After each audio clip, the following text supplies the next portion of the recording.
ஆண்டவர் இரட்சகருமாகிய இயேசு கிறிஸ்து நாமத்திலே மீண்டும் உங்களை சந்திப்பதில் பெரும் மகிழ்ச்சி அடைகிறேன். இன்றைக்கு வேதத்திலிருந்து ஒரு கதாபாத்திரத்தை உங்களோடு சந்திக்க விரும்புகிறேன். யார் அந்த கதாபாத்திரம்? நோவா. இந்த நோவா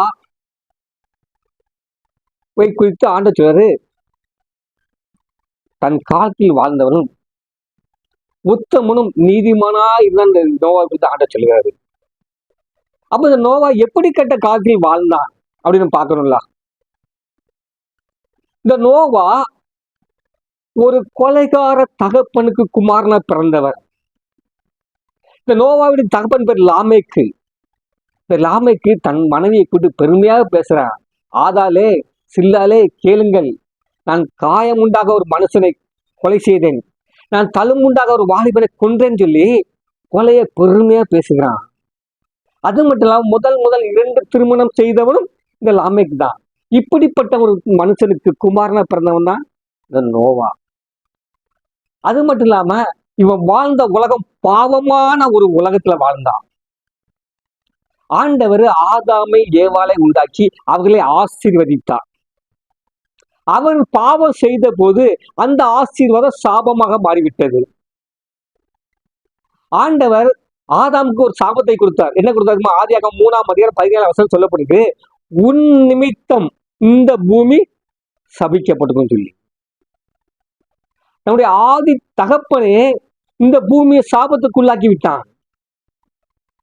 சரி, அவன் தான் இந்த பூமியை சபிக்கப்பட்டான். அவனுடைய குமாரனாகிய காயின் தன் சகோதரன் ஆபேலை கொன்னதுனால அவனுக்கு கொடுக்கப்பட்ட சாபம் என்ன தெரியுமா? ஆதியாகமம் 4:11 கேட்போம். இப்பொழுது உன் சகோதரன் ரத்தத்தை உன் கையிலே வாங்கிக் கொள்ள தன் வாயை திறந்த இந்த பூமியில் நீ சபிக்கப்பட்டிருப்பாய். தன் தகப்பன் பூமியை சாபமாக்கிட்டான். அவருடைய குமாரன் பிறக்கிற சந்ததியுமே சாபமாக்கிட்டான். இதனால முழு பூமி சாபமாக பிறகு.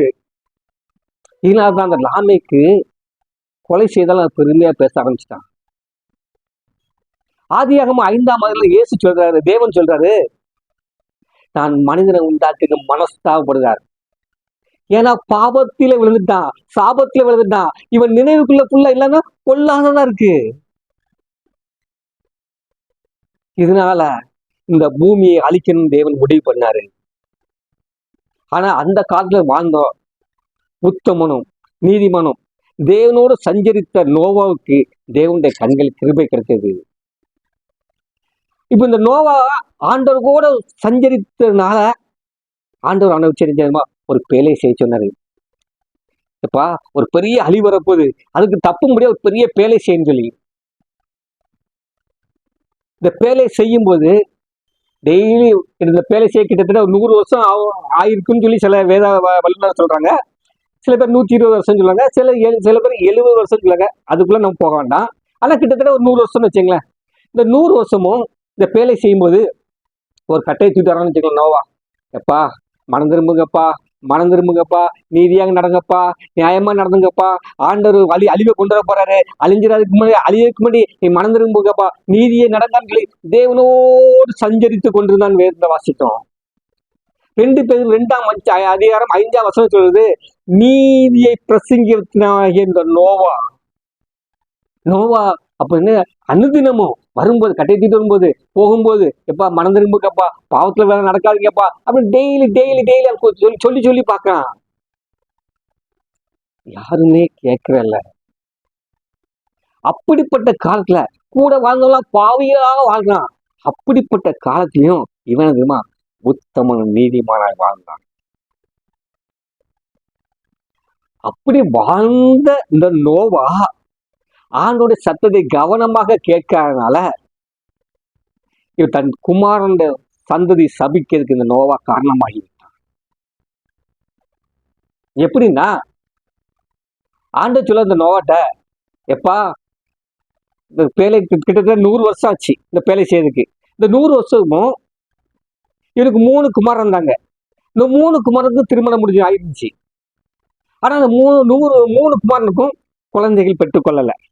ஏன்னா கர்த்தருடைய வேலைக்கு ஒரு முக்கியத்துவம் கொடுத்து தன் குடும்ப வாழ்க்கையை ஒதுக்கி வச்சிருந்தாங்க. அதனால இந்த ஆண்டவர் பேழைக்குள்ள பிரவேசிக்கும் சொல்லுவாரு. ஆதியாகமம் 6ஆம் அதிகாரம் 18ஆம் வசனத்தை கேட்போம். ஆனாலும் உன்னோடு கூட என் உடன்படிக்கையை ஏற்படுத்துவேன். ஆனாலும் உன்னோடு கூட என் உடன்படிக்கை ஏற்படுத்துவேன். நீயும் உன்னோட கூட உன் குமாரரும். நீயும் உன்னோடு கூட உன் குமாரரும். உன் மனைவியும் உன் குமாரரின் மனைவிகளும். உன் மனைவியும் உன் குமாரனுடைய மனைவியும் பேழைக்குள் பிரவேசிங்க. பேழைக்குள் பிரவேசிங்க. அதாவது ஆண்கள் தனியா பிரவேசிங்க, பெண்கள் தனியா பிரவேசிங்க சொல்லி ஆண்டவர் அனுப்பினாரு. அதே போலதான் அவங்க பேழைக்குள்ளும் பிரவேசிப்பாங்க. இதைத்தான் ஆதியாகமம் 7ஆம் அதிகாரம் 7ஆம் வசனம் சொல்லப்படுது. வாசிக்க கேட்போம். ஜலப்பிரயத்துக்கு தப்பும்படி. ஜலப்பிரயத்துக்கு தப்பும்படி. நோவாவும் அவனோட கூட அவன் குமாரரும். நோவாவும் அவனோடு கூட அவன் குமாரரும். அவன் மனைவியும். அவன் மனைவியும். அவன் குமாரனின் மனைவிகளும். குமாரன் மனைவிகளும் பேழைக்குள் பிரவேசித்தார்கள். பேழைக்குள் பிரவேசித்தாங்க. எப்படி ஆண்டவர் சொன்னாரோ நீயும் உன் குமாரன், அது ஆண்கள் தனியாகவும் பெண்கள் தனியாகவும் பிரவேசிங்கன்னா அதே மாதிரிதான் பேழைக்குள் பிரவேசிப்பான். ஆனா இப்ப ஜலப்பிரயம் முடிஞ்சிச்சு, வத்திச்சு. இப்போ இவங்க இந்த சந்தை தான் இந்த பூமியை பழுகி பெருக பண்ணணும்.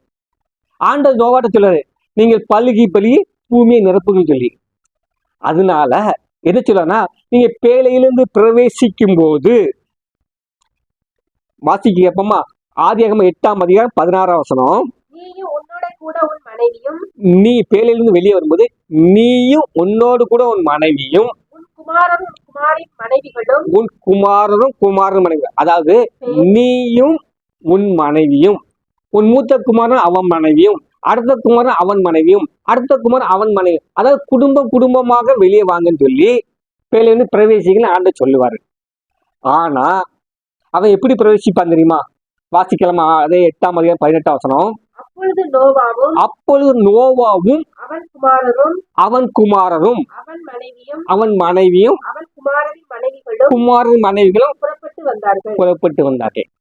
ஆண்டவர் சொல்றாரு, நீ குடும்பமா பாப்பா அப்படின்னு, நீ பழுகி தான் பூமியை பழுகி பெருக பண்ணணும் அப்படின்னு சொல்லுவாரு. ஆனா இவன் எப்படி பழக்க தோசுது, அவனும் அவன் குமாரனும் எப்படி ஆண்கள் தனியா பெண்கள் தனியா திரும்பி வெளியானான்.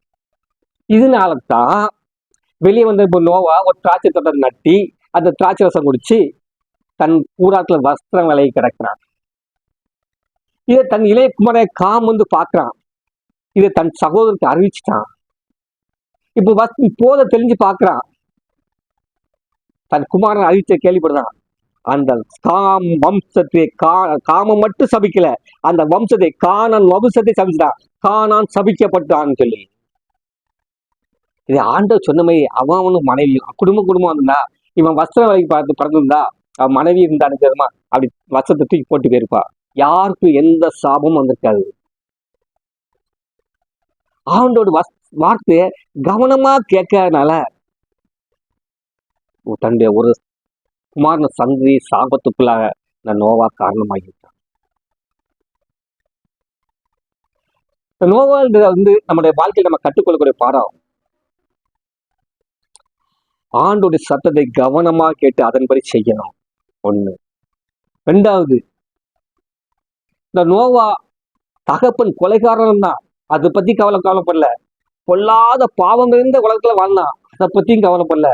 பாவிகளோடு வாழ்ந்தான், அதை பத்தி அவன் கவலைப்படல. அவன் நோக்கி பார்த்தது தேவனை மாற்றினான். அவரே நோக்கி பார்த்து அவரே போல வாழ்வங்களே அந்த காலத்துல உத்தமம் நீதிமான வாழ்ந்தான். நமக்கு ஒரு எடுத்துக்காட்டாக நம்ம இந்த பூமியில வாழ்ந்தாலும் அந்த ஊழியக்காரங்க சரியில்லை, இந்த ஊழியக்காரங்க சரியில்லை, இவர் சரியில்லை, அவரு சரியில்லைன்னு சொல்லி இந்த அடுத்தவங்களை பார்த்து வாழ்ந்த விட்டுட்டு கூட உள்ளவனா இப்ப பண்ணுதானு சொல்லி கூட உள்ளவங்களையும் பார்க்காம இயேசுவை மாத்திரம் நோக்கி பார்ப்போம். அவரை போல வாழ முயற்சிப்போம், அவரை போல நடப்போம். கர்த்தர் நம்மளை நம்ம குடும்பத்தையும் ஆசீர்வதிப்பாராக. ஆமென், ஆமென்.